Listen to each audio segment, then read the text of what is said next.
Welcome back to UPress Play, a sports show produced by FAU Student Media. We're live streaming on OwlTV's YouTube and the Breezeway with Owl Radio. I'm JD. Alongside me is Maddox, Megan, and Cameron, the usual suspects. And we're back. Today's our first Wednesday hour-and-a-half show. No more Friday show, unfortunately. You know, we're all, college students working, and we had to, move some things along. But we're going to come at you every week, Wednesday, 4 to 5:30. We may even have some bonus time in there, maybe go to 6. We're going to see what the vibes bring to us. But guys, how we feeling? New show. How's the week been? Somebody. I'm feeling good. Yeah, I'll take it first. I'm feeling good. I'm excited to have like a little extra time slot to talk some ball with you guys. So yeah, I'm feeling good. How about you guys? Yeah, I'm feeling good too. This week's been pretty solid so far, besides the weather, but that's a different thing. Yeah, we have a tropical storm coming our way, and I'll be honest too. Isn't it Category 3?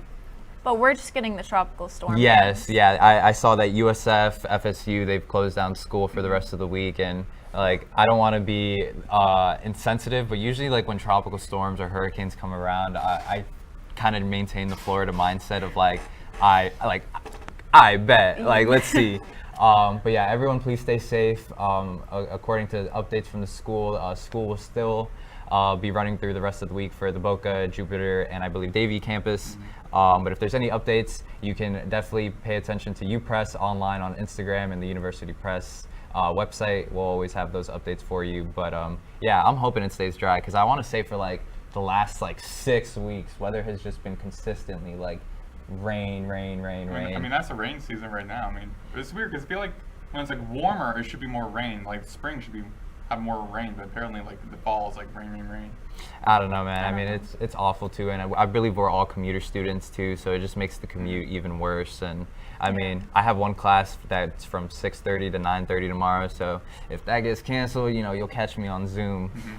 So hopefully we don't get too much rain, but it stays good. But if you're new to the show, we start off every show getting into our topic of FAU housekeeping. Before we get into national sports, NFL, NBA, things going on in the sports world, we like to keep it home here in Boca Raton. And staying updated on that, this past Saturday, FAU football got absolutely mollywopped by the University of Connecticut, 48-14, in something that we definitely didn't predict going into our last show.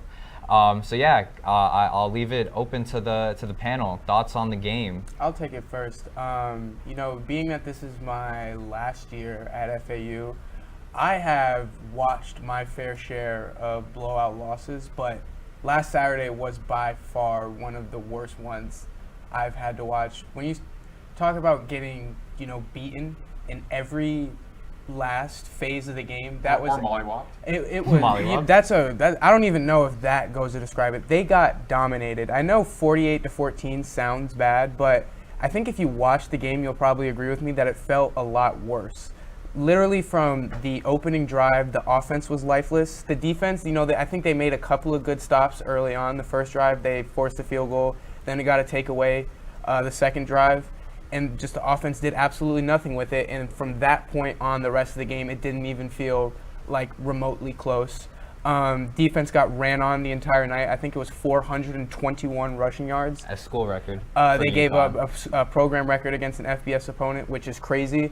And behind that, UConn's quarterback, Nick Evers, who really wasn't anything special in their first 2 games, he looked as comfortable as he had all season. And I don't think he threw for, 88 yards, I want to say, and they still just moved the ball so easily, almost at will, just because they could run the ball anytime they wanted. And then just on offense, they had absolutely nothing going for them.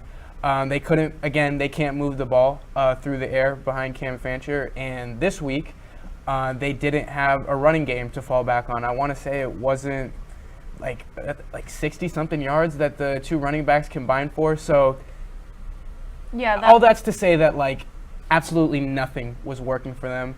I think this game showed that massive changes need to happen, both sides of the ball. I think the first couple of weeks we talked about it it's only an offense thing, but I think UConn proved that it's an offense-defense coaching program-wide. they're lacking right now. So really nothing good to say about that game, at least on my end. And before we get into some of those changes that we have confirmed going into the team, just to read off some of the stats here, the FAU, once again, their rushing leader was indeed Cam Fancher with 71 yards. Second leading rusher was running back CJ Campbell Jr. with 53. Total of 87 passing yards from Cam Fancher. And yeah, UConn set a school record in rushing yards with 423.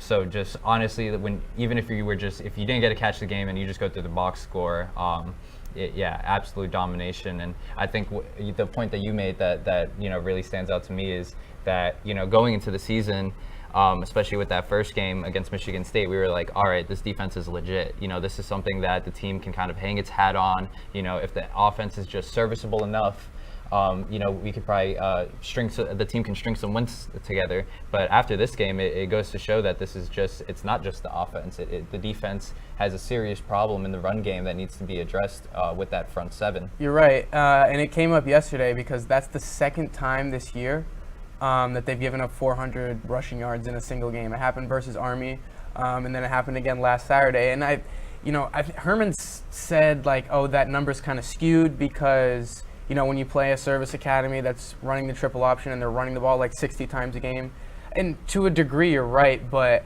I think 400 or 405, I think it was versus Army. Even if I may have been one of the ones that overlooked it, that should have been forecasting almost. And now you don't have that excuse to fall back on. And I don't think UConn wasn't doing anything out of the ordinary. They were just running, classic inside-outside zone behind a really talented offensive line, and they were just pushing around FAU. So it's not like the Army game where you could point to scheme. It was just, tonight we're better than you, and we want to run the football. Do something about it. And FAU couldn't. So that at week 4. And you might kind of expect that against when you go up to Michigan State, but week 4 against UConn, you got to be better than that, man. I'm sorry. So yeah, it wasn't just the offense; it's everything. A lot of things got to change. Yeah, going back into the stats, UConn had 66 rushing attempts compared to 15 total passing attempts. So it's clearly a strategy with these teams coming into these games that we can run the ball against FAU, which I just think is. If you were to tell me that 3 weeks ago, I'd be like, how is this the case? Because, there's a lot of pride on that defense. They retooled the defensive line with transfers.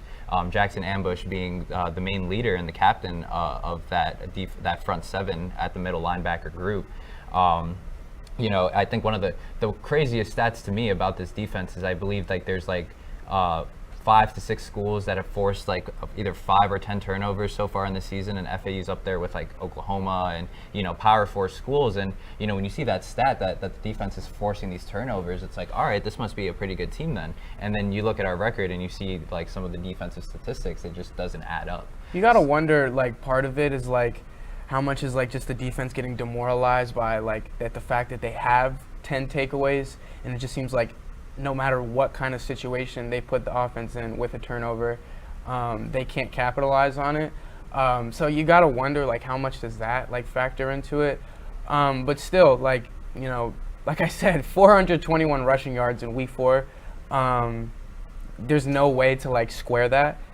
So they're going to have to be better this week, I think. Yeah. And, I feel like you'll see probably some changes. Maybe along the front 7 or something like that. And then, quarterback. I don't know if you guys want to talk about that. That's one we're going to see something. I'll let you take that. Yeah, JD. We'll segue into that, but I think just one last stat before we move on to the quarterback change, if you guys want to chime in here. The time of possession for the game against UConn, FAU had the ball on offense for 18 minutes and 3 seconds compared to UConn's 41 minutes and 57 seconds. So absolutely just doubling the time of possession. And I mean, when you just look at the state of the pass game right now, all those missed passes that from Fancher, that's stopping the clock, and that's allowing the team, your opponent, to have more time with the ball. And if they're going to run the ball all over you, they're going to control the time of possession. We pretty much saw that as a recipe of success with Army.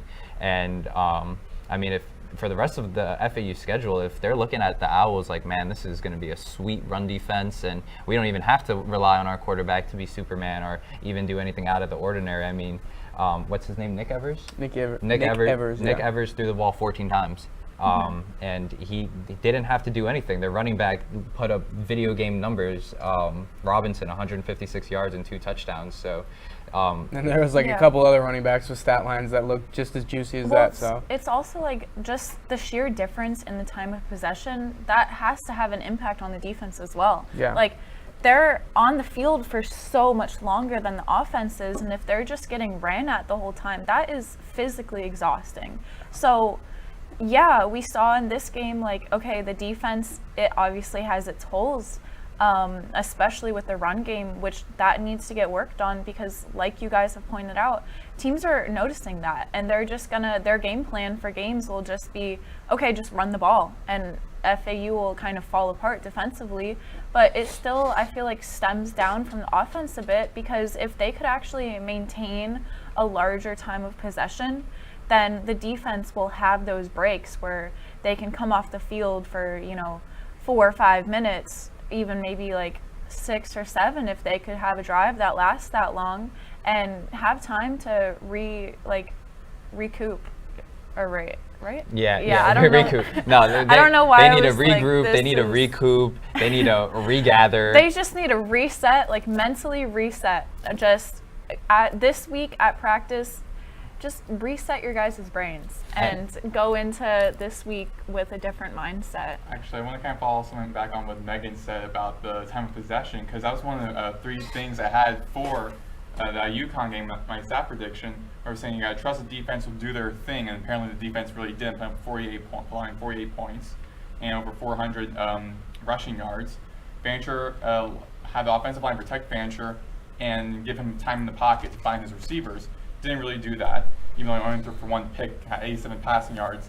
Not really much he could do. And then winning time of possession, as we saw against Army. Army almost doubled, no, not almost doubled, they actually doubled FAU in time of possession. They won. That's kind of rule of thumb for all coaches. If you win time of possession, you win the game. Mm-hmm. So those are all big things FAU should have done against UConn, especially an independent school that put up average 30 points on offense, but average 31 points on defense. Defense that allows almost 31 points. And they almost defeated Duke University on the road, which Duke University, even though like a basketball school, has a good football program. So that team is pretty dominant. However, on paper, it looked a lot like FAU could have won that game. They really should have won that game. You could see that from how Coach Herman was and the team reacted after the game, and the presser, him very mad and everything, because he knew there was that possibility they could have won that game. And when I was listening to the game, watching the game, there were pockets where receivers were wide open for UConn, and I'm like, how, as a defense, you allow that to happen on the road? Yeah. Yeah. Go ahead. No, I was just going to say, like, another important thing to point out, their third down efficiency in this game was 1 and 8. So that's another thing that really needs to get strengthened, because third down, that's when you kind of have to, like, lock in and focus and prioritize getting that down, because that's limiting them from continuing down the field. And their penalties, they had 12 for 93 yards. That's basically giving UConn a whole drive within their penalties. Yeah, 100%. And I think it's a stat that this season FAU has started their first offensive drive with 3 and out. So if you're starting against FIU, like first 3 plays on offense were 3 and out. Yeah, every game has been 3 and out. And I think the worst part of it, it's not like they're starting the game with 1 3 and out. They're starting the game with like 4 and 5 3 and outs, and kind of like what we saw against UConn. Even when your defense is on top of their game, which they seem to be at the beginning of UConn, they can only hold for so long with the offense not doing anything. Like eventually, even if they eventually you're gonna have to score points. Like that's just how it works. So that's just to like you're exactly right. Like it's not just like very like slow start. It's brutally slow starts. It's like takes like the third quarter for the offense to wake up. When you're not gonna win games like that. Yeah, so Yeah. definitely some concerns as now FAU football stands at a 1-3 record. But some updates, like Cam mentioned, a little bit of a shakeup to the roster.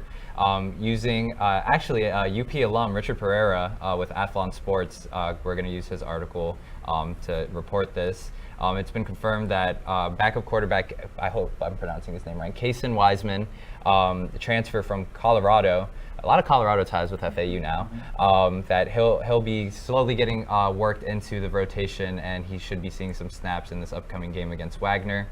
The quote being that this is Herman saying in his presser, since he's gotten here, Wiseman's gotten a lot more zip on the ball. I think he's playing with more confidence now when he gets in, simply from a guy who was sitting in his living room thinking he was probably never going to play football again.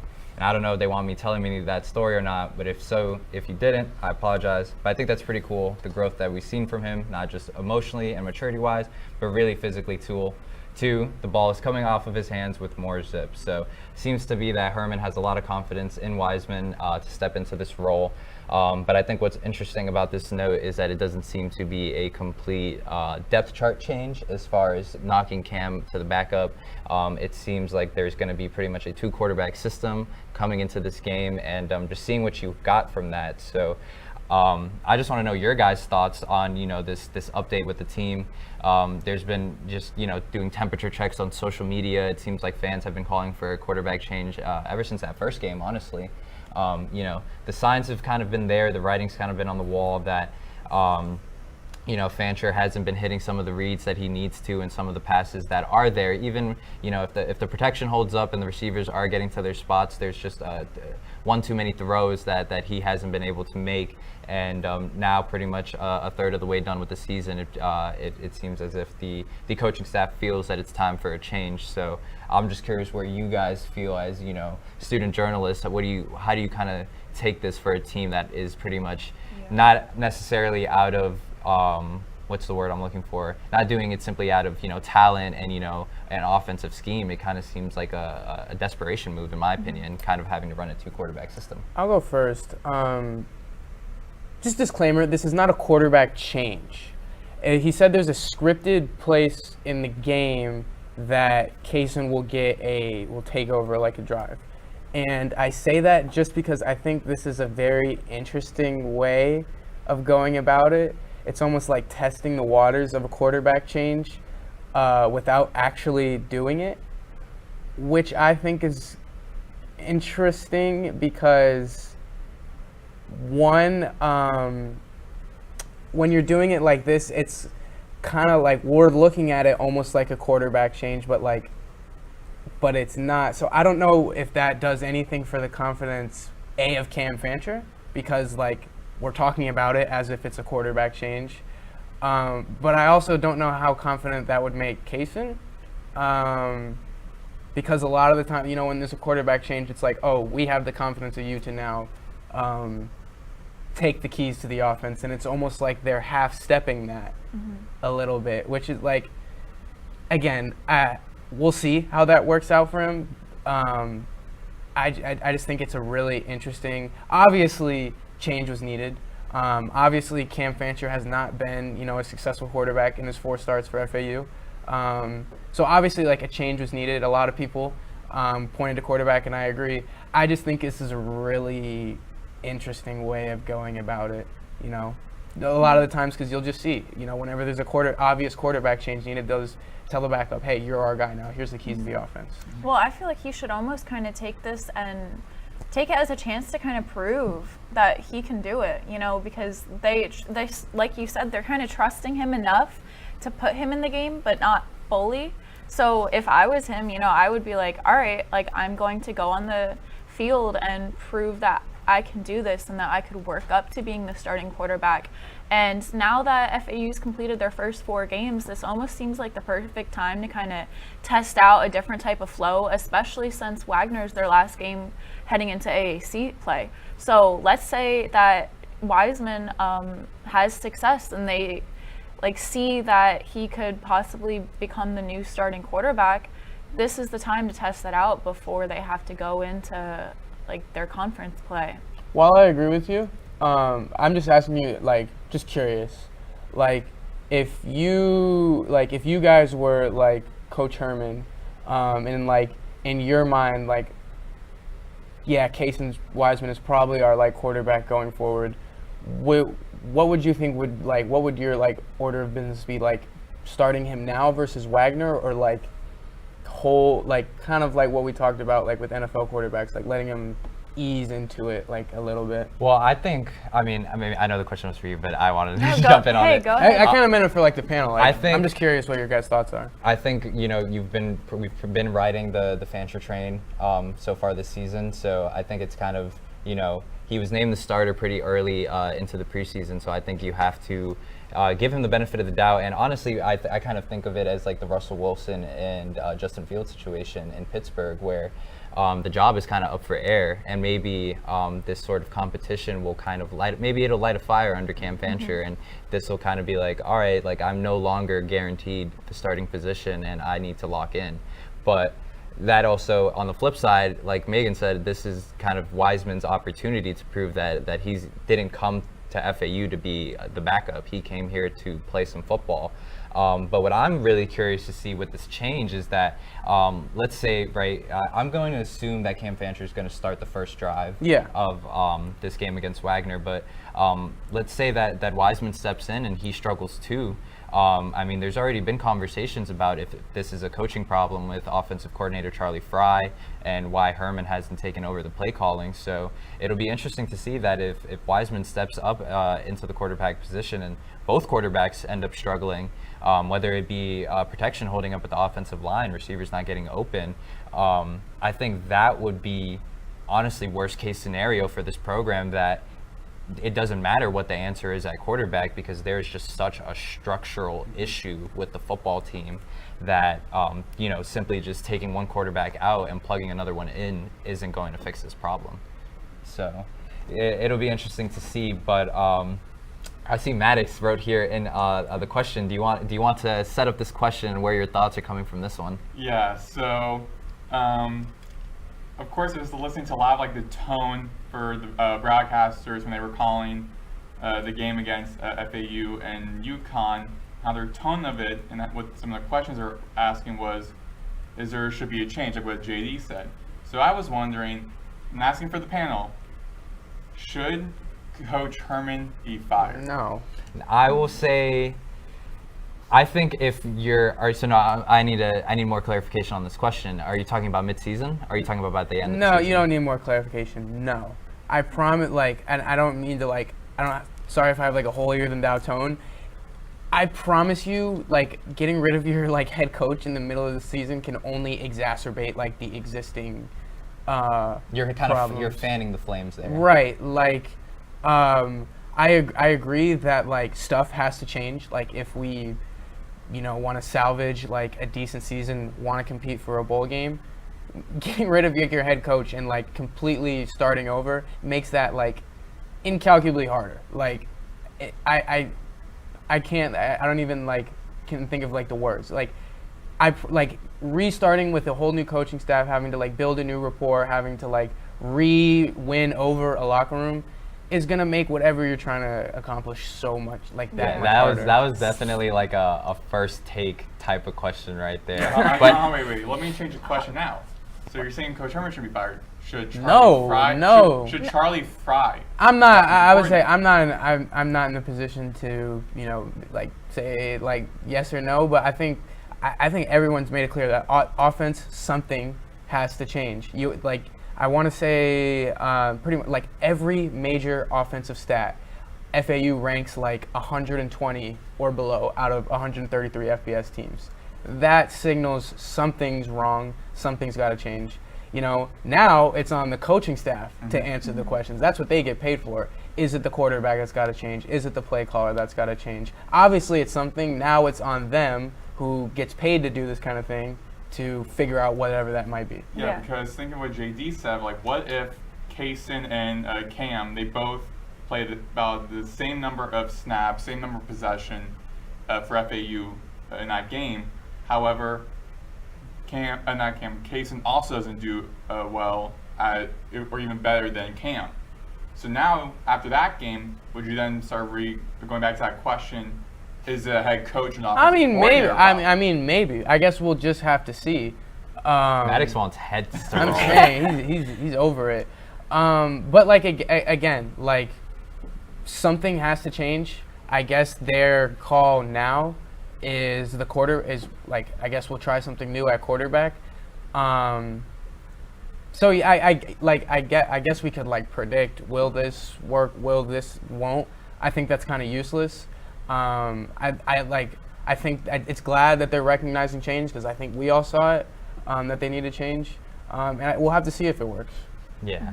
So I think kind of one question that I wanted us to ask, because when we started the show towards the beginning of the season, we did season predictions. We did, we went through the schedule thinking about chalking up what we thought were going to be wins and losses, and now here we are sitting at 1-3, when I believe we had said that we were going to be sitting at 3-1. So a complete flip-flop from what we expected. So I'm just curious, I think all of us kind of had Cam had the expectation that 6-6 should have been the floor for this team. I predicted 5 and 6. You predicted 5 and 7. I predicted 7. 6 and 6, Yeah. just to get that bowl game in there. And I'm just curious, do we feel like the season is pretty much cooked? No. Or it depends on what you're. If my definition of cook is looking for that bowl eligibility, because that would thus require you to go 5-3 the rest of the way. And looking at the schedule, we have Wagner at home, and then Again, I think, and I don't want to like spoil predict. I think we can all agree that even with as embarrassing as a showing last weekend was, Wagner, we can chalk that up as a W. I don't know. Okay. I'm not trying to be facetious. No, I mean, okay, I'm not, and like, you're right, like, FAU's not in a point to overlook anybody, but are you seriously predicting they'll lose on Saturday? I'm predicting that this is going to be a more entertaining game than we expect. Like, listen, I'm not familiar with Wagner, besides the fact that I know that they're not an FBS school. Right. But they're sitting at 2-2, which is a better record than FAU. And I mean, it is at home, and it's supposed to be a family weekend, but we're also dealing with a tropical storm here. So who knows if this is even going to be good weather, right? Maybe they're going to if there's no opportunity to even pass the ball, and we're going to have to rely on this run game. Obviously we're dealing with a bunch of hypotheticals here, but all right, even if we do chalk up Wagner as a win, because I really want to hear you. Are we doing score predictions this episode? We chalked like UConn and we chalked UConn again and like. That's what I just right now. Y'all want to put some? Don't I know have, we don't bet. Y'all want to put some money on this game? We'll do that behind the scenes. We don't endorse gambling, Cameron. Like, y'all are doomers. Oh my God. Yes, they look bad. Like, this is an FCS opponent where they should have a very major advantage in the trenches. They should be able to run the ball a lot. Y'all are doomers, man. This is crazy. It's just so hard to have pessimistic faith right now. I get that. Kinda. Like, I get that. I watched that game too. Yeah. It was bad. I get it, but again, we are playing. This is a Division I roster playing an FCS opponent. Y'all can't give them that benefit of the doubt, like just that little bit in this one game. Maddox, go ahead. Get your spiel out before I answer that. So even with FAU, it seems to be like on paper where you predict just being like, okay, Division I team versus a like FCS school, you still gotta have a little bit of doubt that there might possibly be something wrong. Because again, we see a lot of times in college football, big name schools against smaller schools, and then they lose. So you gotta look into that reality, especially seeing how FAU has played. Really can't tell until game day, but you gotta think leading up to a little reality, maybe not, because one thing I have learned through my time here at FAU over this season, seeing the schedule, FAU can take out this opponent easy, be a dub, and then being completely opposite. So I'm trying. That's one thing is like I don't want to try make myself like give myself too much hope in a way, because the reality of it is. Right now, the FAU offense does not play that well. Defense has been strong early on, but I feel like now teams are starting to see some weak spots, and they're kind of executing on that and winning.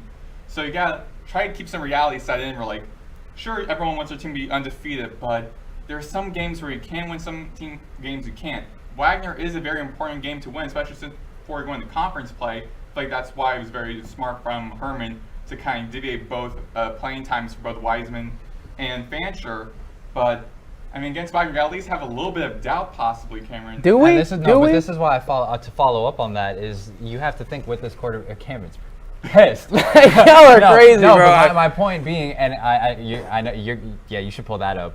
But what I wanted to say too is that coming into this game, you've already confirmed that you're going to have 2 quarterbacks at the helm. We don't know where the state of the locker room is at with that. What the connectedness of this group is. If Wagner's coming in and they smell blood in the water, like Maddox said, anything's possible. And so I understand where you're coming from. Is like, all right, find some guts, and I agree. I hope the fans find some guts this Saturday because we clearly cannot. But pull up. What does ESPN tell you? As I'm just saying. Well, and to respond to that, it's not even like this is. It's like if they were playing, say, any other game on their schedule, you can pick any other game besides Wagner on their schedule.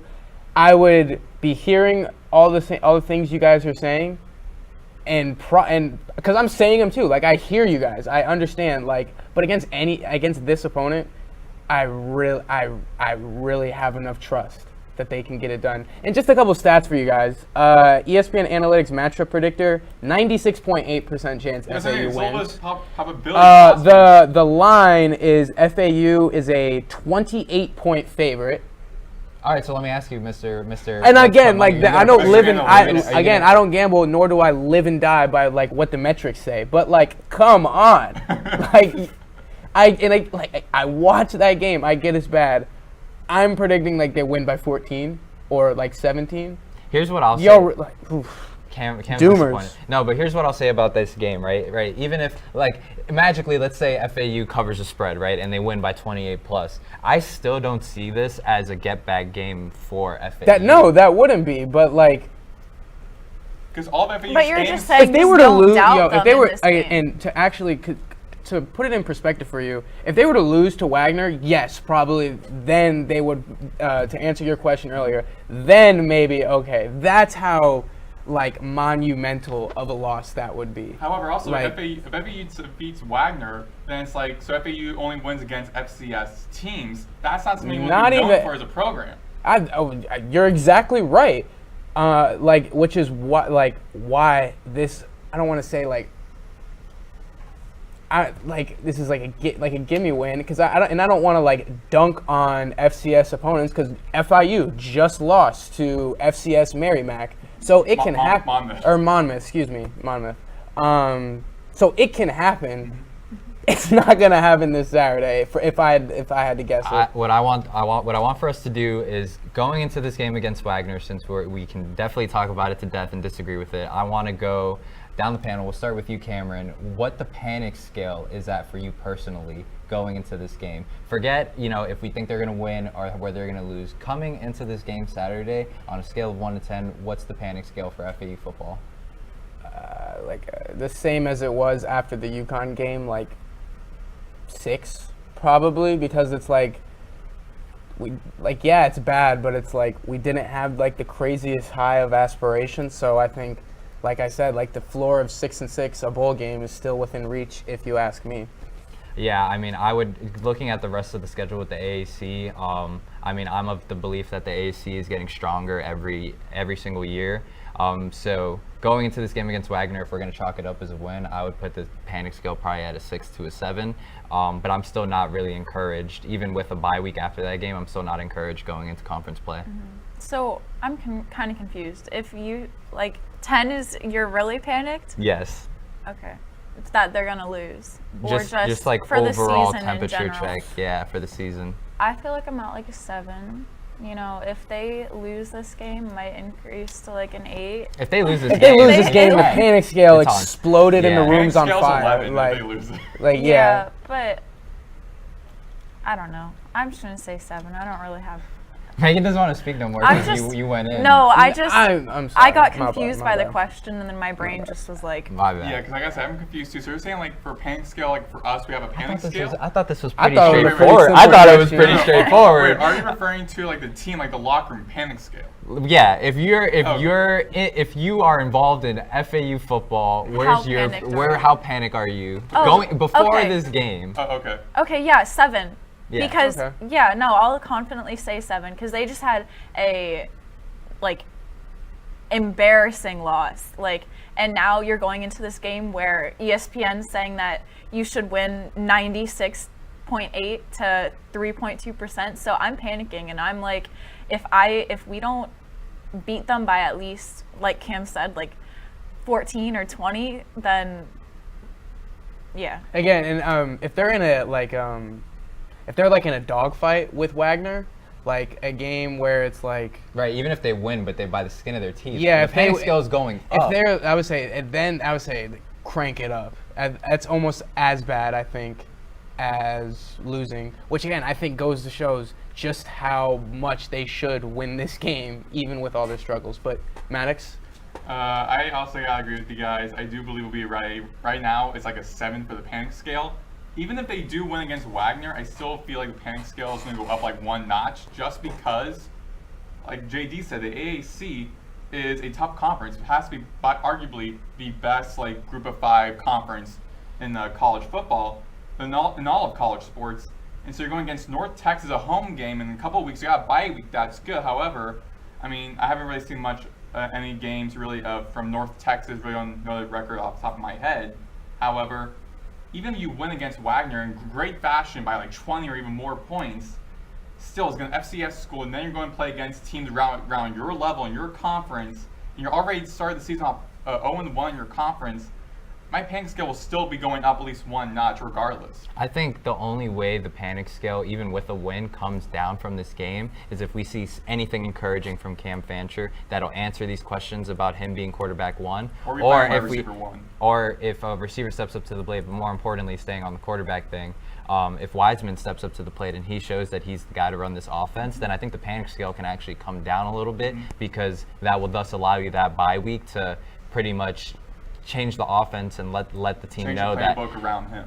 Yeah, Maddox. Yeah, like just making sure that Wiseman is the guy going into going into conference play, and you're allowed that bye week to kind of game plan for that. But yeah, I mean, we've pretty much looked ahead at Wagner. We've kind of gone over our season predictions. That topic was so all over the place, and you know, we make the show not easy to clip, but we're gonna try. But speaking of going into this game against Wagner, it's not just a game that the panic scale is on a 6 to 7. I feel like we're gonna go with this. Yeah, it's also gonna be a big boom. AJ and Big Justice Day. Who is that? You know what?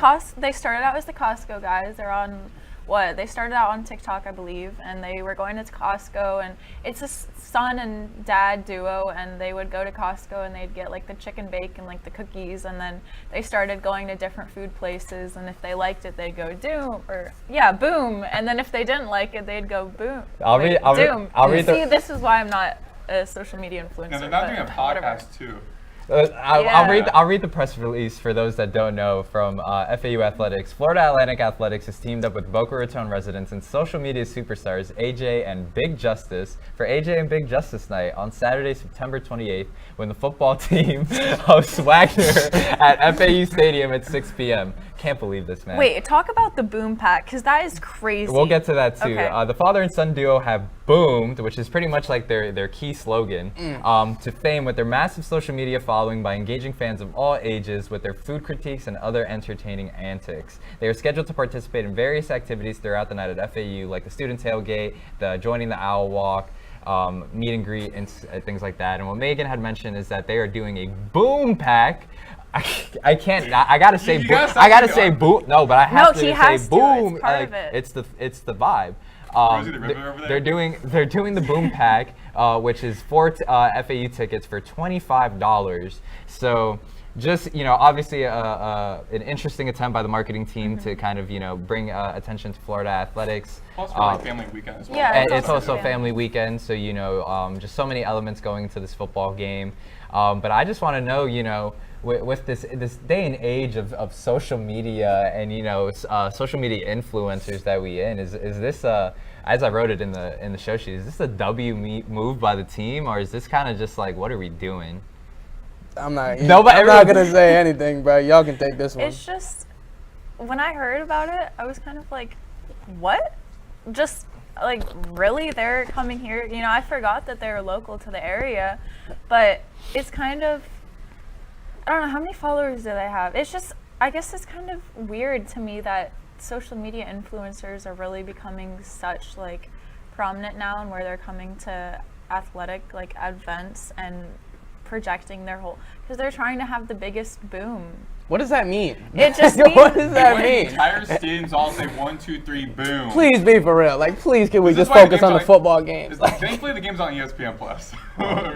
Well, yeah, no, and I mean, clearly the move by the marketing team has garnered a bunch of attention. Barstool account had reposted the promo video that FAU released where it was AJ and Big Justice. And for those that don't know, this is what threw me off. Big Justice is the like 10-year-old Yeah, I kid. didn't even know that. I was like, And his name has to be AJ. AJ is the dad. And so yeah, Barstool, one of the Barstool accounts reposted the video saying like, oh, Alabama versus Georgia, that's you know, a big college football game this weekend. Forget that. We need to tune into FAU versus Wagner. So, you know, reading through comments on you know, the social media posts, some people just absolutely hate it and they think it's just nonsense, and other people are literally saying that they're going to tune into the game because they want to see AJ and Big Justice. Yeah. Are they going to be FAU's Taylor Swift now? I was like, I'm just going to watch a game just for them. no, that's Oh my! I mean, reached that point. I mean, to answer your, do we really think? I guess maybe someone will like who already owns ESPN Plus might be like, oh, maybe I'll click on this game. Over But do we Georgia, really? Alabama? Do we really No. think someone like actually bought tickets to this game and is going to show up on Saturday solely because yes, it is big? I guarantee that. Yeah. Especially. Guarantee. You guarantee Okay, that? I'm sorry, but I'm. Do you know someone who like bought tickets because it's Big Justice Day? I know my friends don't go to football games, and I sent them the release about it, and they're And like, they're going- "Oh, we're going." Oh my god. So Maybe- that's okay, what good I'm thing- saying. Like, no, but also, you know, Big Just. That just sounds weird to say, but like, he's how old is he? But It can't whatever. be more than 11. He's probably like 11 or 12, so I'm I sure. thought that kid's like I'm- 16. I'm That kid's sure pretty he tall, has bro. some, you know, like 12-year-old like little fangirls that are like, oh, I want to pull up to the FAU game, you know, go see. Big yeah. Justice. We really think so? Hey, I mean, Yes, if you're telling 'cause me they're that your doing a friends are meet pulling and up to greet see them, beforehand. all the No, power to and them, we I were guess. we were talking about it in the newsroom because Megan's going to be there to Yeah, cover the I'm game against actually. Wagner, and I said, I was like, you know, do you want me to go so you can focus on the game? Should I go cover this AJ and Big Justice? I mean, they're reading the press release. They're going to the tailgate. They're going to join the FAU Owl football team for their Owl Walk, which is going to be such a great visual of just, you know, all the football players. They usually come with suits. Yeah. They're wearing glasses. They kind of look like FBI agents, all serious. Yeah, and then there's they going to look be tough, AJ and then them two walking in front of them. just like looking Boss, kind I of feel bad for the goofy. kid walking through the tailgate as well. I'm like, bro, you're too young. That does not matter. Yeah. That does not matter. If you know anything about college tailgates, there are not. We'll move on from that. Yeah. But I get what you're talking about. They're also going to do meet and greets, do photos and autographs, and they're going to be honorary captains for the game's for the toss. coin toss. So Oh not- my! Like not only that, I'm sorry to say, reveal this, JD, but one thing that I saw in here, I could not believe they did this.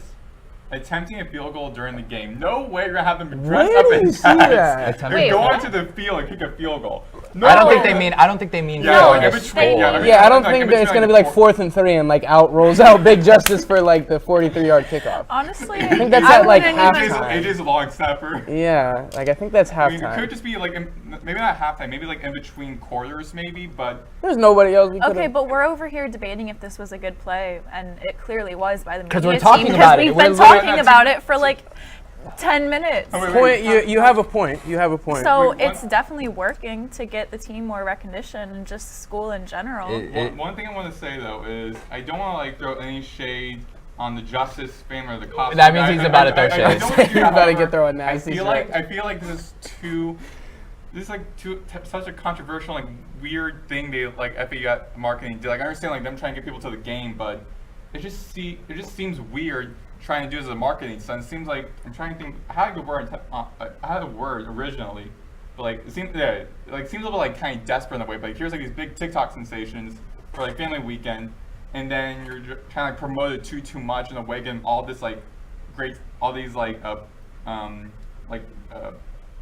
treats or pleasures, whatever it is, like going to the doing the owl walk doing meet and greets, honorary captains, field goal, leading team out of the tunnel. Like, So you're all not of that. you're not feeling the move. I just feel You're like not it's just, I feeling feel the it was just weird. I will I'm say- saying they're local, but I mean, like, it just seems like a little bit off. I understand where you're coming Like- from, but I think that the sentiment around the effort would be different if this was a 3-1 football team compared to Yeah. a team that's coming off a spanking from UConn. You have a very good Yeah, point. that's what Yeah. I was gonna say. It kind of shows like how desperate like FAU is just to get people to kind of show up and be like. I won't Yeah, make we're that here. claim. I mean, optically speaking, that's definitely a fair Well, analysis. I'm basing that off the 4 tickets for $25. Yeah, that's too. what I'm basing that statement off of. That's literally all of us could go to that game and meet AJ and Big Justice for $25. Are y'all busy on Saturday? Except we all can get in for free. I'm gonna be there just to make sure, like, 'cause I'm gonna be like a producer for like some stuff for radio for the game. But Are I you mean, calling that game? Yeah, but I'm not gonna be like, I'm not there for the AJ Justice. You're gonna have to No, bring I'm it up gonna- on your call. They're gonna like bring up like the very beginning, but I can make a whole scene out of it. They're gonna be like, oh, here comes opening. We're about to get to the coin toss. AJ and Big Justice are gonna be there. I need for this it, and kid's. then- I need this kid's government name. We can't be calling this No, kid Big his, Justice. they have his actual name It somewhere. looks like a Jake. All right, That- all right. Let's move on to our next I'm topic. dead. That was so Wait, random. she's actually looking it up. Why okay. would? I don't think we're Look- gonna. If you, look at the real name. It's fine. I'll tell y'all later. All right. We'll post an update. Yeah, moving on. Just getting to the end of our FAU housekeeping, as this didn't really relate too much. 11. This didn't really relate too much to FAU, but it did have to relate to the conference that they're in with the American Athletic Conference. Memphis, Tulane, UTSA, and USF all had to pretty much vocally commit themselves to the American Athletic Conference after there were rumors circulating that the Pacific the Pacific? Mountain West. No, but I mean like the acronym for Pac-12. The Pac-12 conference was seeking interest from USF, Memphis, some AAC teams, and they pretty much did a whole press release kind of confirming that these teams are committed and that they won't be getting poached in this new era of conference realignment. There was no reports of any interest from any other conferences in regards to FAU, but that can definitely change in the years to come if the basketball program continues to flourish and if the football team can find some sort of consistency. But yeah, I mean, it's just absolutely insane. We've already seen that Utah State has committed to the Pac-12 as they continue efforts to revive their conference because they need to have, I believe, a certain amount of teams by 2026. Yeah, it's like 8 teams. Otherwise, it would be rolled in FCS. That is just absolutely an insane thing. There was also confirmation that Gonzaga will be joining the Pac-12. So, I mean, any comments or concerns on that, or are we just kind of updating the people that we potentially could have been moving conferences after being in the American for only 2 years? I mean, I feel like I'm surprised, at least seeing UTSA on the list of teams potentially going to Pac-12. Feels like you all got here like 2 years already. You're like moving to a new conference.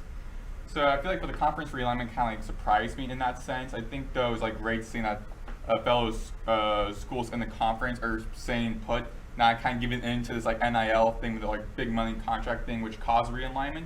But going to the Pac-12 in a little bit, with the Gonzaga going to Pac-12 for all sports except for football because they don't have a football team, I'm excited for that because Gonzaga is a good school. So I feel like that's great for them. Went from the West Coast Conference, very like lower conference, now being like that higher one, from like a mid-major now to being like possibly one of the majors. Because even though those teams in the Pac-12 for football are really, I won't say that great exciting, we really even should consider them like a Power 5 school. However, for their basketball programs, for those schools, a lot of them have very good teams. San Diego State, Gonzaga, Oregon State, Washington State, a lot of good programs. So I think for basketball, in other words, that's great. Football, though, Pac-12 not great. However, I'm excited to see Gonzaga going to Pac-12. Yeah, as far as AAC wise for like FAU speaking, I think it bodes well. Those 4 teams staying in their conference because I think I think most people would agree, like the American's a lot better with Memphis, Tulane, UTSA, and USF than it is without it. And it might not seem like that big of a deal, but like when you get into like the nitty gritty of a season, this will factor into things like strength of schedule, who you're playing in your conference schedule for football, basketball, all these things. So it definitely like may not seem like that big of a news for FAU, but if those 4 teams were to leave, that puts like FAU in a really like odd position where you're like maybe have to think about like possibly like hopping somewhere yourself, because you know without those 4 teams, like that's a really depleted looking American conference as far as just like name and like brand power and pull, because like without those 4 teams, you know, like FAU's becomes one of them, and like, you know, let's be honest, like FAU isn't like one of like the biggest brands in the world. So as far as like the health of the conference that we play in, keeping them, I think, is only a good thing. Yeah, and I think it was definitely a litmus test with this whole era of conference realignment and just the transfer portal as a whole. It seems like it's just becoming this trend where if you're not happy in the situation you're in, you can just easily get up and leave, which we'll actually get into a little bit later in regards to starting quarterback for the University of Las Vegas. But yeah, I think it was definitely a great test for the conference that, you know, there's definitely potential suitors, which I think is great. It's kind of like that thing where it's like you're in a relationship and you're happy in that relationship, but then you still have people trying to kick it to you, and it's like it feels good to feel wanted, but you gotta stay committed. You know what I mean, with who you're with, and I think that was just definitely it's a great showing, and I like how Cam put it. It shows that the American Conference is healthy and that pretty much everyone's kind of committed to growing. Yeah, I love JD with the relationship advice. Hey man, you know, if there's anything I could tell you, don't mess up your for show for some mo. That's all you gotta know. And I'll say it again, don't mess up your for show for some mo. So like I'm saying, USF, UTSA, Tulane, and Memphis, the AAC was there for show. And here came some mo, the Pac-12, looking to try and poach them, and they held it 10 toes down. So, yeah. I mean, I think it's definitely the best analogy that I could come up with. Great reference. It's a that great was a perfect analogy. Yeah. I mean, you think of some great words. I mean, got what was like. What was that word you said? Against like UConn, UConn did this against like. Oh, they got mollywopped. Yeah, mollywopped. You got. I'm gonna put it on the T-shirt. Our cameraman keeps cracking up, and it keeps making me want to crack up. Oh man, that's good. But with all this talk and, you know, the great things that we get to do at this show, we want to be able to promote other people. So if you're a club or a student organization with an event coming up or wanting to promote your club/organization and you want a live read like I'm doing right now, DM us on Instagram at UPress Sports or UPress Online, and we can read it live on the show. Must be around 3 to 4 sentences, but we're all editors, so we'll be able to fix it for you. So if you're interested in promoting your club, like I said, we're live on OwlTV's YouTube, and we're live on the Breezeway on Owl Radio. Hit us up. We want to be able to promote you guys. Moving on from FAU housekeeping, we're going to get into some college football and stay on that topic. Over the weekend, Saturday, I considered this the game of the week. I kind of get a little overwhelmed with college football. I'm not like the biggest fan just because there's so many games, there's so many conferences. That's what makes it so great. Yeah, but listen, there's so much going on. There's too much. It's like kind of confusing. I don't like. I'm not gonna say I have ADHD, but my attention span just can't keep up. TikTok brain, big justice brain. Well, I mean, I feel like it's the same thing as like the NFL. Like it's like scheduled out like your Saturday to watch. Like you have the 12 o'clock slate. Then you have like the 3:30 slate. Yeah, but there's like 12 games on that 12 o'clock. Again, you pick the best one out of that and watch. Because I'm a firm believer, like the people who put up like 7 screens with like 7 different games. You are not watching all those games. You are not paying attention to all those games. Stop acting like you know more ball than us or something, or like you're a more football lifer because you watch 7 games, we watch 1. That's all BS. Let's just say it. You pick one game for each slot, and that's what you lock in on. Yeah, this weekend I was watching the FAU UConn. I was watching. That was the 7. Yeah, I was watching. That was the 7 o'clock one. The Miami and USF game because at 3. My dad and my sister went to that game, and then I was watching Tennessee and Oklahoma as well because that was a big game I wanted to watch around that time. So I had 2 top 10 teams. And even then, I really couldn't pay attention too much because I was trying to focus on. Wasn't Tennessee and Oklahoma at night though? Yeah, all of them were around like. So you were double screening. I can't do that. Triple screening. How? Like you're not watching all 3 of those games. Be for real. Like you're like one game at a time. Yeah. So you're like. Basically, yeah. I was also listening to the game by Ken LaVicka. By the way, you shout out Ken LaVicka, great broadcaster. I was listening to his game, the UConn game as well. How do you take in like all that information at once? That's what I'm saying. I would just go like crazy. I mean, if you look at Maddox's Twitter, bro, this man is locked in on No, you're exactly right. Chinese table tennis. This man was locked in on all the Olympics. But do you not like start like getting like confused like? Well, I don't know if confused the word. Or I just feel like if I'm watching 3 games at one time, I'd be like starting like mixing up like stats. I'd start like I can't focus. Right, perfect. I think Listen, that's that a perfect word. doesn't exist for real ones. That's why the people who have Well, I like guess 5, I'm not 6, a real 7 one. screens are like No, you're Megan, not real. You're a real one. Nah, but I was just gonna say, like, one thing that college football, it's really confusing compared to the NFL. The NFL, it's set in stone, but we just discussed how there's all these conference realignments within college football. So I feel like that's one of the elements that kind of makes it, like, that extra confusing part.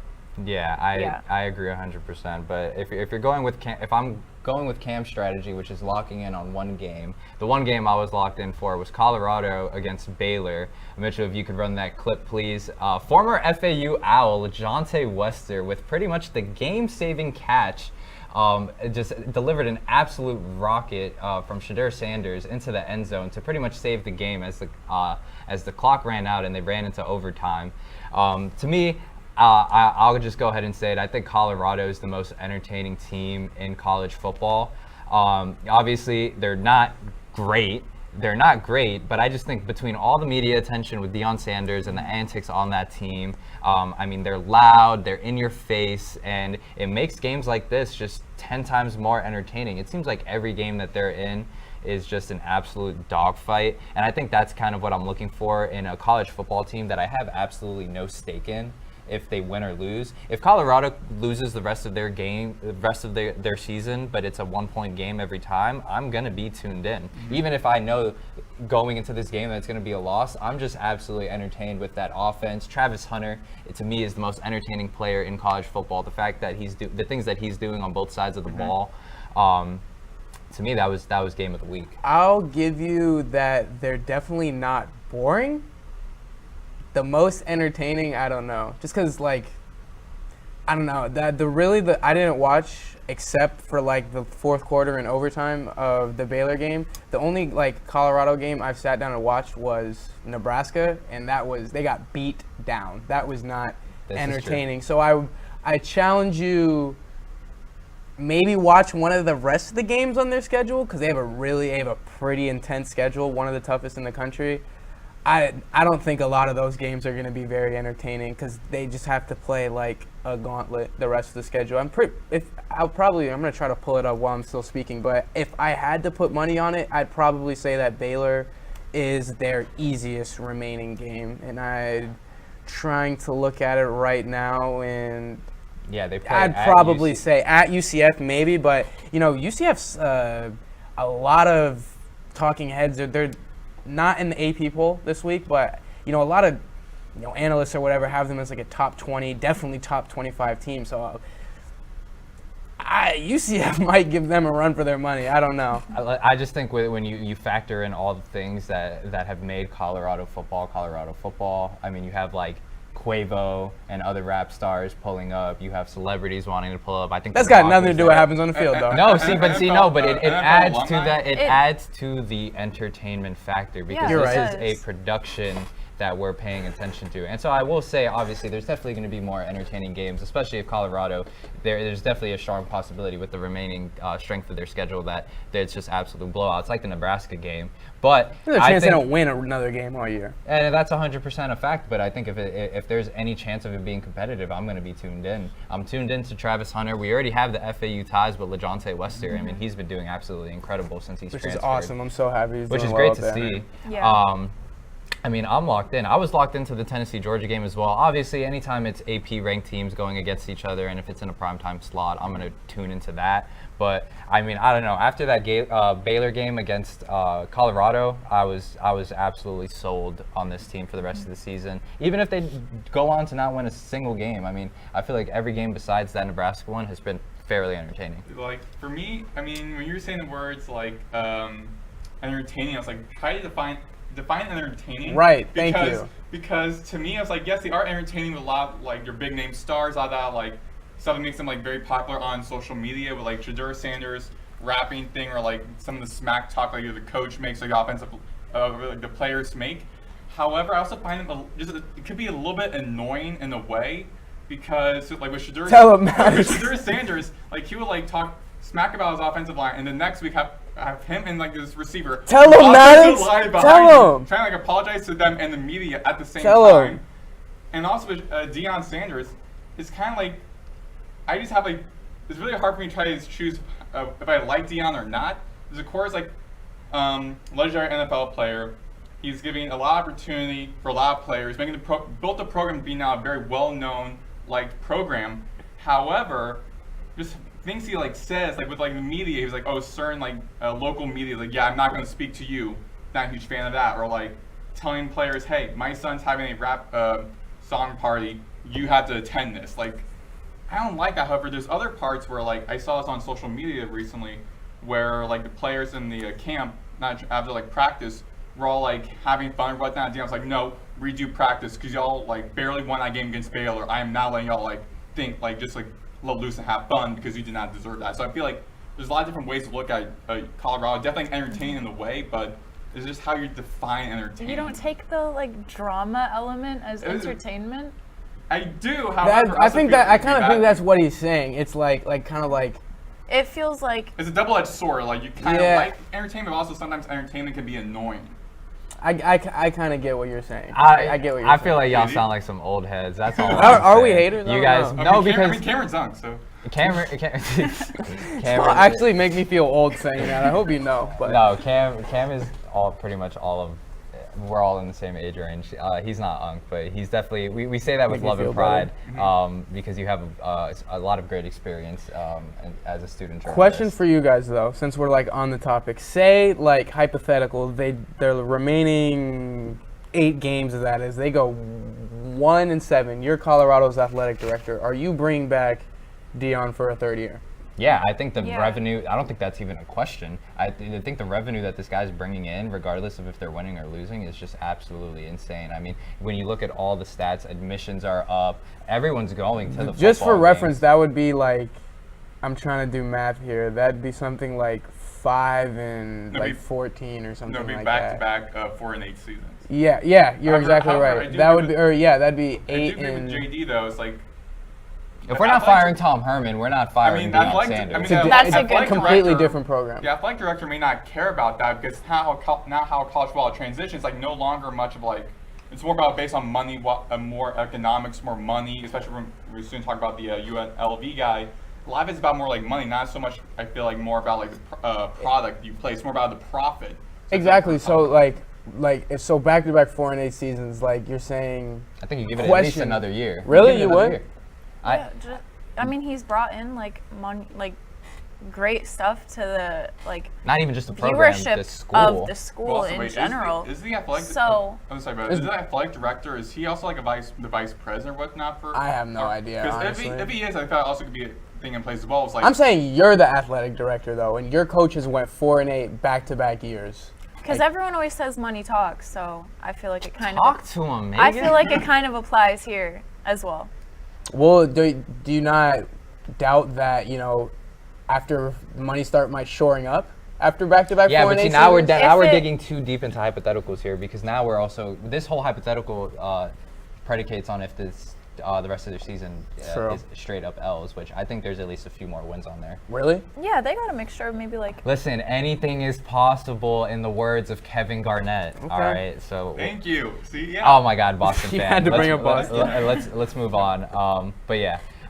Staying on the topic of college football, absolutely insane, wacky story that we're going to try and piece together for you guys that happened pretty much while I was like getting ready for bed at 1 a.m.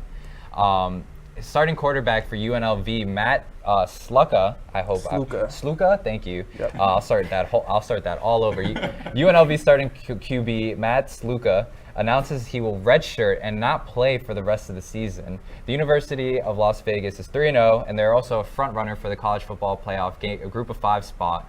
With huge wins over Houston and Kansas, but he stated he committed to UNLV for, quote, certain promises made to him, but they weren't upheld after he enrolled. And so after this initial news broke, journalists were were covering it with the time difference. It was 1 o'clock over here, but I guess in Vegas it was maybe 11 p.m. The reports were pretty much saying that this was an NIL dispute between the quarterback and the school, and from certain reports that I was reading, he was offered in mid-season from other schools lucrative NIL offers, which is probably why he decided to redshirt and preserve his body and his health going into the next season, and also preserving that year of eligibility. And there were also other reports I was reading stating that the dispute came from the fact that he signed with UNLV with the expectation of receiving $100,000 in NIL opportunities, and that he only received around $3,000 so far. And so the NIL collective of the school, or spokespeople from the school, came out and said that it was agreed upon before the season that he would receive that payment in 3,000 increments every month. But then there's also reports coming from Sluka saying that the school actually hasn't even been paying for his living expenses, and that he's been paying that out of pocket, either through his NIL money or any sort of other, ventures or, family support. But just an absolutely insane story to see, especially with a team that hasn't lost a game yet this season. They now have to deal with this political drama, NIL drama, and have to pretty much make a change at quarterback. So, I mean, absolutely bonkers. And, we've had this conversation before about, how NIL will play a role in our quarterback situation here at FAU. And, we have mentioned the quote about how the NIL collective is paying Cam Fancher a certain amount of money to play at FAU, and maybe that has played a role in why, and this is all speculation here, maybe a slow roll in why the quarterback change hasn't happened sooner. But I mean, this seems to be kind of a beginning to sort of, I don't want to necessarily use the word a beginning to an end, but a beginning and an introduction to this new era that if compensation isn't met, or deals aren't upheld, that there will be consequences for pretty much the whole football team. And I think the fact that this isn't a replaceable position like your running back or your defensive lineman, your starting linebacker. This is the leader and the face of your team, which when we look at, when I've looked at certain articles and you look at NIL evaluation, the quarterback is always the highest paid player. Even when you look at the NFL, the quarterback is usually your highest paid player on that roster. Rightfully so, as the leader of the team. But I mean, how are you handling the situation if you're UNLV and you pretty much don't have a quarterback because of an NIL dispute? Well, if I'm UNLV, I'm looking inward because if I struck a deal with a 20-something-year-old that whether it's in writing or not, and from what I understand, there's like no type of like in writing contract that he was going to get paid $100,000. But still, if you were under an agreement that you were supposed to pay this kid X amount of dollars to play quarterback, even if it's not under a contract, you should honor that. And if you don't, I think he has every right, to walk away. Besides that, my only real thought is that, like, this is not the last time. One, this is not the first time something like this has happened. It happened at Florida with the recruit Jaden Rashada, who was promised, quote unquote, X amount of dollars, something in the millions. It didn't happen, and he ended up leaving his letter of intent. But this is going to happen a bunch, and I feel like this is just the first time we're seeing it. Yeah, I'll read some quotes here to get some more information. This is coming from CNN. The quote that Sluka gave to the media, quote, "I committed to UNLV based on certain representations that were made to me, which were not upheld after I enrolled. Despite discussions, it became clear that these commitments would not be fulfilled in the future. I wish my teammates the best of luck." Oh my God, breaking news. "I wish my teammates the best of luck this season and hope for the continued success of the program." And so Sluka's NIL representative, which I guess is his agent, Marcus Cromartie, told ESPN that Sluka was, quote, verbally promised a minimum, wow, of $100,000 from a UNLV assistant coach. So not even the head coach, mind you. Rob Stein, the CEO of Blueprint Sports, which runs UNLV's NIL collective, denies this claim from Yahoo Sports.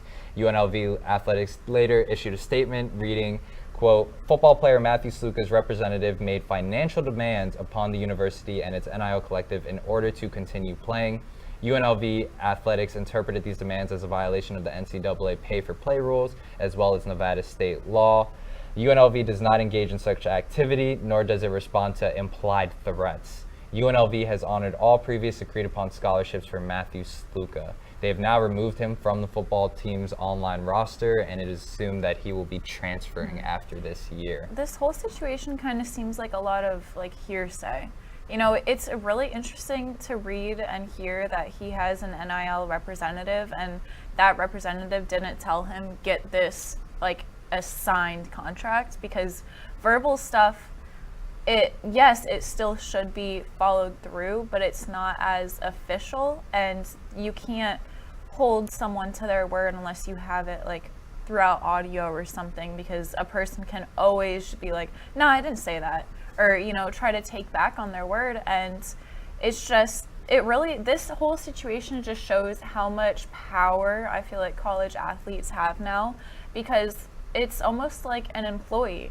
You know, if you're working at Publix or something, and I don't know. No, go. Cook with the analogy. That's Cook with the analogy. the first thing that came to my mind. But if you're working at Publix and they don't give you your pay after your first 2 weeks, you're going to try to fight that. And if they don't, you're going to quit. So this is basically this same situation. He was supposed to be getting paid, said he wasn't getting the funds that he was supposed to be, you know, verbally told that he was supposed to receive, and then he quit. So it just, like, this is the way that college football is going to go now, or college sports in general. I think just to clarify before we continue talking about this, because this is an absolute insane case. You hit it right on the head there. This is a lot of hearsay, because what Sluka's NIL representative is stating is that they were verbally promised X amount of dollars from a coach, while the school, the athletic department, is stating that pretty much Sluka and his representative held the school up for ransom. And I can, obviously, these are all the facts that we have, and from this point on, we're going with assumptions here. I mean, if I'm, a quarterback and I lead my team to a 3-0 start, I can see where there's some sort of grounds for saying, hey, like, you know, we're off to this great start, the school is getting attention, we might make the playoffs, although it is very early to assume that. I'm kind of hoping to get some of this money up front, but to kind of just punt the season, I mean, that's an interesting choice from Sluka there. But Maddox, please, your thoughts. Yeah, to me, first off, going back on what Megan said, so do you think, though, that backing out on your team is more important than money? Like, I feel like even though college football has now changed with NIL, and someone whose speak was a lot about NIL, I feel like this kind of falls back to what they said about the Wild Wild West, which was, we don't know how a college football world will look like after NIL, and a lot of it is still like very new to everyone, and NIL has been established in or been granted in all of college football for about like 2 or 3 years now, so it's still very fresh, very new to everyone. However, I feel like with going to this question I have on the show sheet about is NIL cooking college football, I think yes, now a lot of guys are starting to feel a lot of like professional athletes in a way. Sure, I'm glad players are getting paid because they're playing a lot, they're bringing all that profit to the schools, to the organization of the NCAA. However, now I think they're starting to get a little like too cocky in a way with now what you said, JD, about him kind of like, and his agent, like, quote unquote, putting the university on ransom, like, hey, we got a great start. You guys promised me my money. You guys didn't bring it. I'm now not going to play for you guys no more. I'm like, but shouldn't, like, at some point that should be, like, not talked about and just be like, or like, forgot about, be like, okay, well, I love my teammates. I love my program. I love wanting to get a bowl game, love continuing to play the sport I love. Let me forget about all of that, about the money situation for now, and let me just continue playing. You're going to be like, no, I can't do it because money right now. Now, here's what I'll say in response to that, and this is like, that was a great speech. Thank you. But where I think you lost everyone is that, in the context that's missing here, is that Sluka transferred to UNLV from an FCS school, Holy Cross. So this is what I mentioned prior to us talking about the Shula Bowl and the problem. I don't want to necessarily say the problem, but the nuance to the transfer portal is that when you have these rivalry games and you're coming to these these programs that have a lot of history, you would be a fool to expect that any of these transfer players are going to be buying into any sort of program, tradition, team. And I will say that I see how because I'm trying to remain objective here. I see how this can be interpreted as a selfish move. Where I come into question is that redshirt, when you redshirt, you're saving your eligibility for the year. So he played these first 3 games, but he still gets another year of eligibility. All right, fine. Let's assume that UNLV paid him only $3,000. They're not going to pay, respect the commitment for the remaining 97 grand. All right. I would hope for Sluka's case and for his sake that whatever offers he is potentially getting mid-season, which is also illegal in regards to NCAA and their NIL rules. But if he is hearing from other schools, hey, we're going to give you double 100,000, or we're going to get, regardless, I don't see even 500 grand as life-changing money. There are definitely college athletes, the Travis Hunters, the Shadur Sanders, the Quinn Ewers of the world, that are making life-changing money already. But for all this attention that you're now dealing with, all this media, all this press, I hope for his sake that it works out and that it's worth it to, one, abandon the team, because now they have the backup quarterback, so I won't say that they're scrambling, but they have to deal with all this media attention now. They have a game in 3 or 4 days. Yeah. And I just hope for his sake that he gets what he's looking for from, I guess, a monetary perspective and a football career perspective. However, I also feel like you're playing by a reputation now as a player, being like, okay, but you guys don't give me my money, then I'm not going to play. I'm going to bail out on the program, my teammates, and everything. So I feel like, again, like that, you're not giving him that reputation now for other programs. So even if, let's say, teams are now calling him during the season, but like after the season, they're going to now think in their heads, okay, so, and they're thinking in their minds, so we give him this amount of money. If we don't give it to him, we already know he's going to bail out. That's so a possibility. We really want him. That's a possibility. That's a possibility. I was just about to ask everyone, do you feel like teams are going to have faith in recruiting him after this whole situation? No. But based off what she just said, no. And yeah, I feel like that's a fair point to say, because yeah, he's a transfer player and this is his first year, so it kind of can be assumed that he didn't really have, like you said, emotional attachment to the team.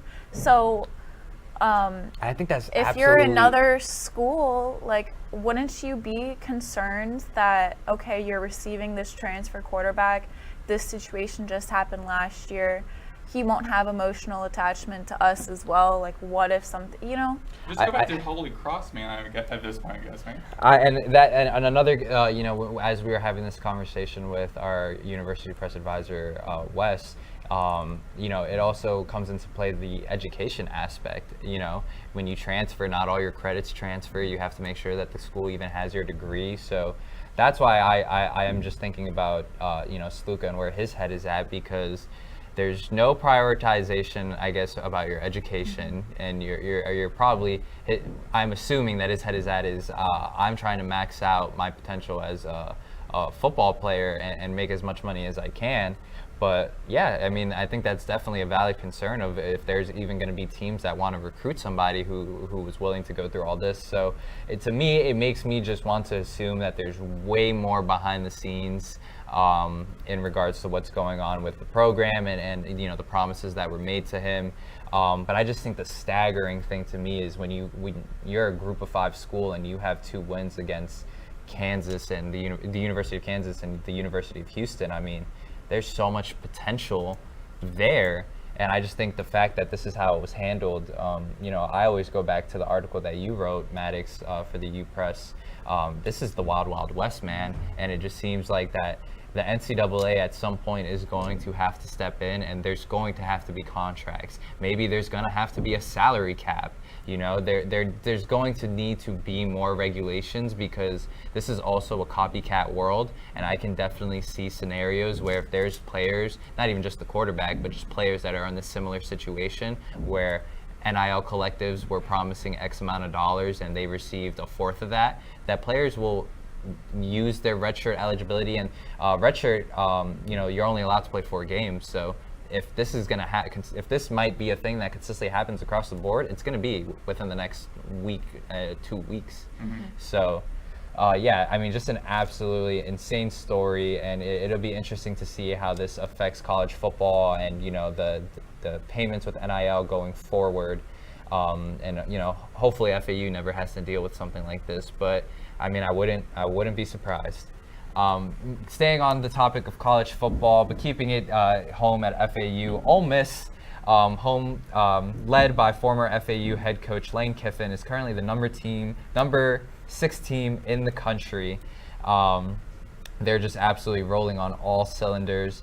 So just wanted to check in with some home base, and just curious if we think that with this new college format, with 12 teams being in the playoffs, if they have a strong possibility of seeing some former Owl representation.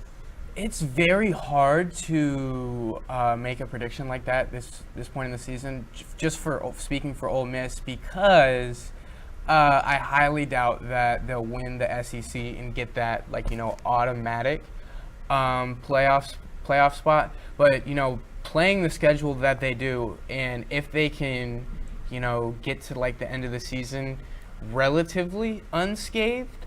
I don't know their exact schedule, but playing in the SEC, there's gonna be some big games remaining on that schedule. So if they can get through the rest of the season again relatively unscathed, I think they should be in have a good fighting chance to try to get one of those at large, quote unquote, spots. But again, playing in the SEC, I want to say 5 of the 7 highest rated teams in the country right now all play in the SEC. Mm-hmm. It's going to be hard to get out of that schedule, no matter what it is, no matter what SEC schedule you have, even relatively unscathed, that's the word I was using, that's going to be hard. Yeah, I mean, looking at their schedule now, it's not going to be easy for them. They're playing, on the October 12th, they're playing LSU, which is currently ranked at 14. Then the next weekend, Oklahoma, which is 21, and then 2 weekends later, they're playing Georgia, and they're number 2 in the country, and they've been one of the kind of 4 core teams that's always in the college football playoffs. So looking ahead, they don't have an easy game, or an easy schedule, but if they could get, maybe the LSU and Oklahoma wins under their belt, then I feel like they could have some confidence going forward. Yeah, to me, looking at their schedule, I feel like their schedule goes Kentucky, South Carolina, then LSU. So LSU is playing great right. I was about to say tremendous. They're playing great. They're playing great right now. So I feel like Kentucky, South Carolina are winnable games. Oklahoma is their first year, especially in Texas' first year in the SEC. Texas is doing pretty well so far. I feel like they won't have any problems with the SEC. Oklahoma maybe, especially after being 21, and we'll see how next 4 weeks from now how that will look. However, I feel like that could be a good game for Ole Miss, especially since at home. Arkansas definitely could be a win. Georgia, automatic loss there, but then Florida not doing so hot. The toughest schedule, probably arguably the toughest schedule in all college football. And then Mississippi State. Those are all those games are winnable except for LSU and Georgia. I feel like the rest it seems to be an Ole Miss's favor. I feel like Ole Miss can definitely be in the playoffs. Yeah, well, it'll be interesting to see, but I'm always happy to see some FAU representation across all sports. So it'll be interesting to see how that plays out. Stepping away from college football, let's get into some NFL. I feel like we haven't gotten into NFL for some time now, but first thing that I want to bring up was FAU. Lock-in. The Las Vegas Raiders head coach Antonio Pierce made some comments in the post-game press conference after their loss, stating that some people made business decisions. Mitchell, can we run the clip for those people as we pull that up? The team just didn't seem to show up tonight. No, they didn't. I think as the game went on, I don't think it was a team. I think there was definitely some individuals that made business decisions, and will make business decisions going forward as well. Antonio. Yeah, so honestly, not encouraging stuff going on in Las Vegas, but he stepped into the role last year as an interim after firing former Patriot Josh McDaniels. Yeah. And I think everyone was really encouraged by that hire and the way that he secured the locker room. But after that, pretty much going without saying it that you're going to pretty much fire some people on the football team. What do you think? Do you feel like that's kind of a good way to go about things and kind of, try to inspire the troops by kind of eliminating the players that are quiet quitting? Or is this kind of a sign of, the beginning of the end? You know, I really don't know how to feel about that because my initial thought is like if your coach is making comments like that in Checks Watch week 3, that can only be, signs of bad things to come. But, part of me says that, I kind of agree with what he's saying. So it's better to be direct about it and, being direct about it and, publicly purging all these problems now relatively early on in the season can only help. So it's kind of like part of me wants to say like, oh wow, like what a dumpster fire the Raiders are, but also like part of me kind of respects like the way he's going about it, and I feel like that's also part of like who Antonio Pierce is. He's like, from what I like understand, he's like a very like hard-nosed like football type guy, and just from my experience within the game, like that's how hard-nosed football guys like to handle problems. Like they are very open about it, so it really doesn't surprise me.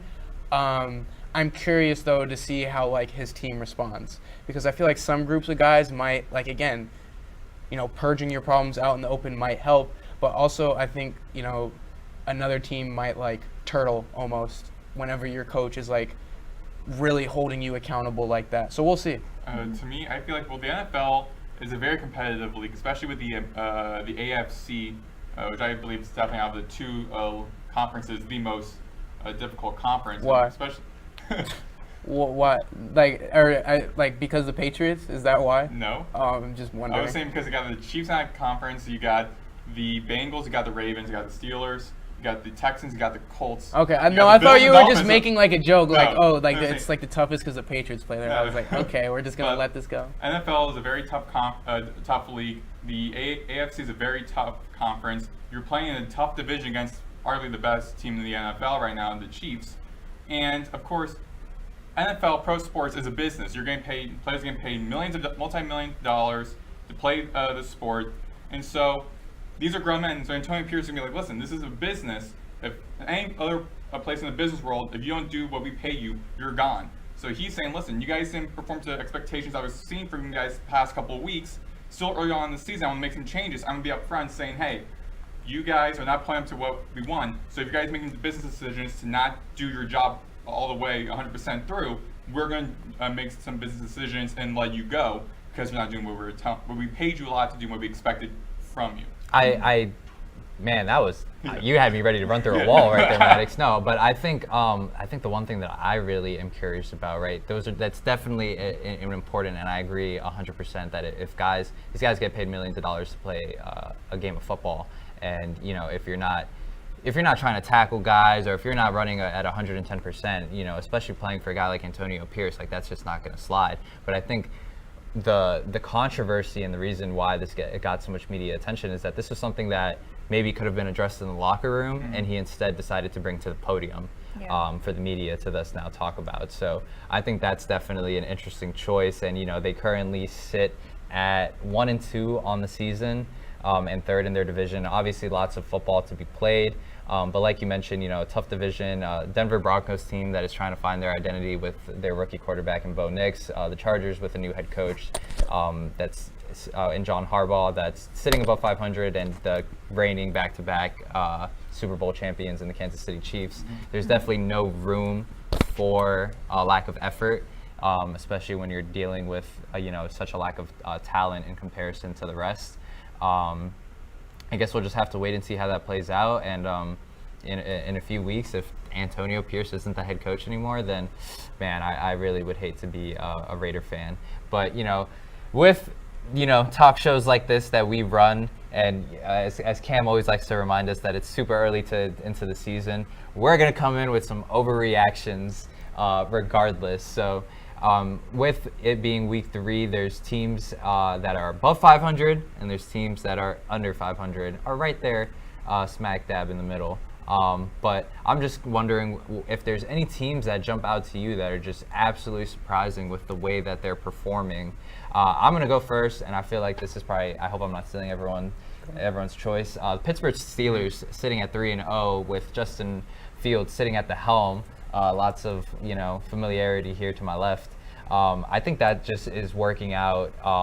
Maybe not how they expected, but honestly, perfectly. It's not how they chalked it up, but it's exactly where they want to be.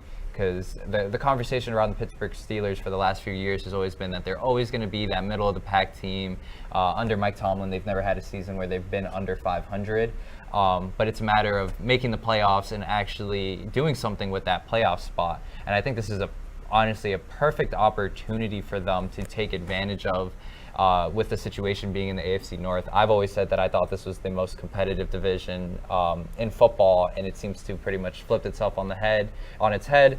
With the Baltimore Ravens sitting at 1-2, the Cleveland Browns being an absolute dumpster fire with what's going on with Deshaun Watson, and the Cincinnati Bengals doing what they did last season, which is getting off to a slow start. The fact that they're sitting with a perfect record going into week 4, I definitely wouldn't have chalked that up, but I don't know I don't think they even know what's going right necessarily, because you bring in Russell Wilson as your expected quarterback one. You got Justin Fields too on the team. Well, I think that's what's most surprising about it, is because I'm not like incredibly surprised that they're winning with Justin Fields, because as we said, the Steelers are one of the winningest franchises in football. The 10 straight winning seasons in the playoff, however many seasons. I am surprised, though, that they are winning because of Justin Fields. Because leaving Chicago, I had completely written Justin Fields off. I thought the problems that were the same and that not only that were they the same, they exacerbated the same problems from college over 3-4 years, whatever it was, in Chicago. But a lot of them are getting a lot better in Pittsburgh. He's getting the ball out a lot faster. He's a lot less, feast or famine, boom or bust, because he's checking the ball down a lot more.